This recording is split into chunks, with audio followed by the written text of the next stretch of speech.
আসসালামু আলাইকুম এভরিওয়ান। তো ভিডিও শুরু করার আগেই বলে রাখি, কেউ ভয় পাবেন না। তো গল্প শুরু করা যাক। কালকে রাত প্রায় 12টার সময় আমার ঘুম আসছিল না, তো আমি একা একা হাঁটতে বের হয়েছিলাম। তো তখন রাস্তায় একটা মেয়েকে দেখতে পেলাম। বাইরে তখন একটু জোরে বাতাস বইছে। বলে রাখি, তখন অমাবস্যা রাত ছিল। মেয়েটাকে প্রথমে ভূত ভেবেছিলাম, কিন্তু পরে ভাবলাম হয়তো সেও আমার মতো হাঁটতে এসেছে। মেয়েটার চুল ছিল ছাড়া অবস্থায়, বাতাসে উড়ছিল, ভালোই লাগছিল দেখতে। তাই আমি কথা বলার জন্য চেষ্টা করলাম। অনেক সময় ধরে দুজন গল্প করতে থাকলাম। কথার মাঝে জানতে পারলাম তার নাম নাকি মেঘা। আমি তাকে বলে উঠলাম, আচ্ছা তুমি এত রাতে হাঁটতে বের হয়েছো কেন?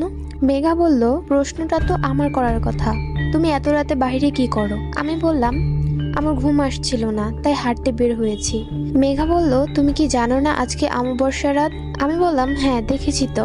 মেঘা বলল, আচ্ছা তোমার কি ভয় লাগে না? আমি বললাম, কেন লাগবে? মেঘা বলল, এখন